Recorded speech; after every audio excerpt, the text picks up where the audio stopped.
Bonjour mon frère, ma soeur, j'espère que tu vas bien. Ici ton frère, l'Afro-Canadien.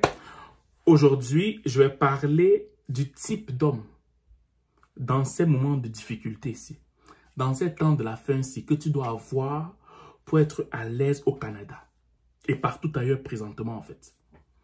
Hier, j'ai parlé des femmes et quand je parlais des femmes, je vous ai dit que présentement, si tu n'as pas une femme qui a un fort caractère, ça va être difficile. Pourquoi? Parce que la beauté de la femme qui a un fort caractère, c'est qu'elle te réveille quand tu dors. Quand tu es nonchalant, quand tu es laxiste, quand tu veux te perdre, quand tu veux te décourager, la femme qui a un fort caractère aura des mots à dire, aura des actions à poser, pourra même parfois prendre ta place en tant qu'homme dans le foyer, le temps que tu te réveilles, le temps que tu te relèves pour que tu reprennes à nouveau ta place en fait. Maintenant, la question qu'on pourrait se poser, c'est quel genre d'homme que je dois choisir? Il y a 3 points pour les hommes. Le premier point, c'est un père. Si tu ne vois pas à un homme le fait qu'il soit un père, ça veut dire qu'il t'épaule, qu'il t'épouse, qu'il te parraine, qu'il t'adopte comme ton père pourrait le faire. Ne le marie pas. Il y a beaucoup d'hommes qui sont polis. Il y a beaucoup d'hommes, qu'est-ce que je raconte des hommes? Bref, beaucoup d'hommes qui sont courtois. Il y a beaucoup d'hommes qui ont le charisme, mais ce ne sont pas des pères.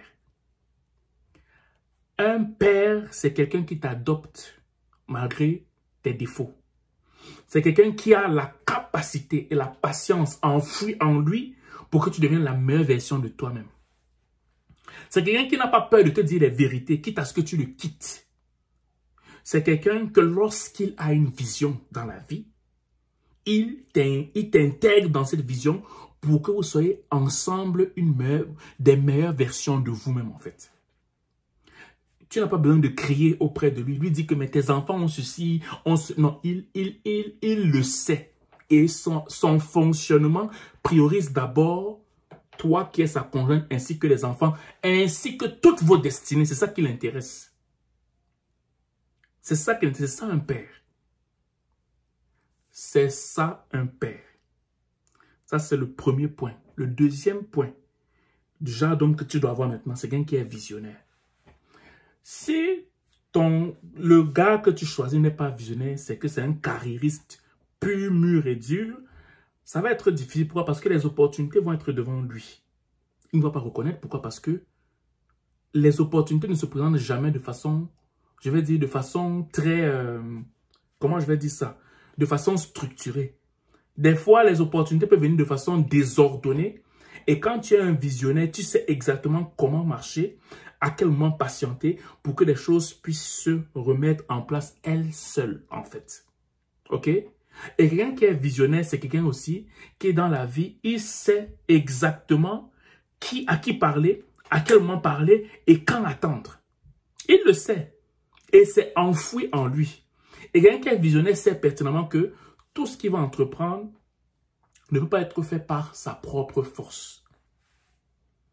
Oui. Par conséquent, des fois, il va donner le temps. Je veux dire, il va donner,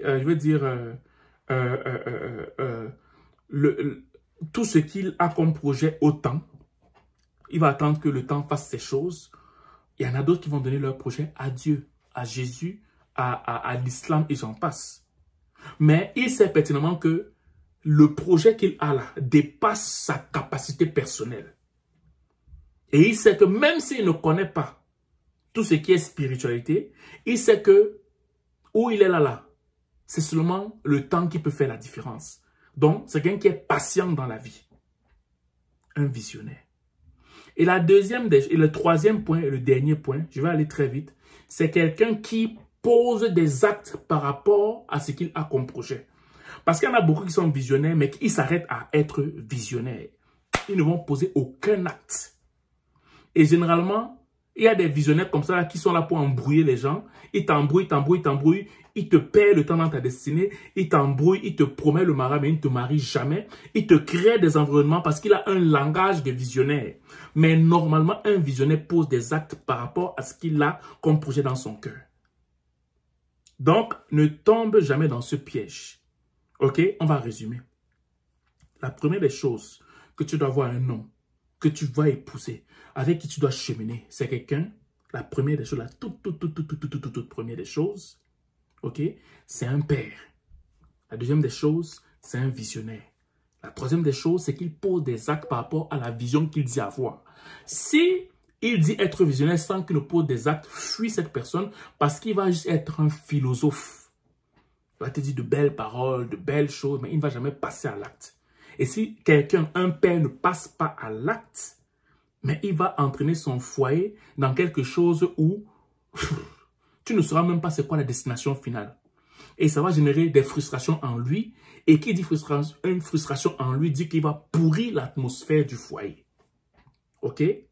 N'oublie pas ça, madame, parce que des fois, vous êtes juste ébloui par le fait qu'il a une belle voiture, une belle carrière, un bel appartement, il brille, il parle bien. Non, il doit être un père. Qui dit être père, dit quoi? Dit qu'il est visionnaire. Tout ça est lié. S'il dit être père, qui n'est pas visionnaire, et qui dit visionnaire, c'est quoi?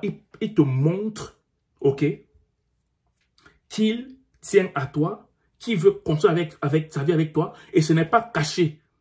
Il en parle à ton entourage, il ne veut pas vivre une vie cachée avec toi. Il en parle dans ton entourage, il te manifeste pratiquement ce qu'il veut, ce qu'il te dit dans le secret quand tu es avec lui.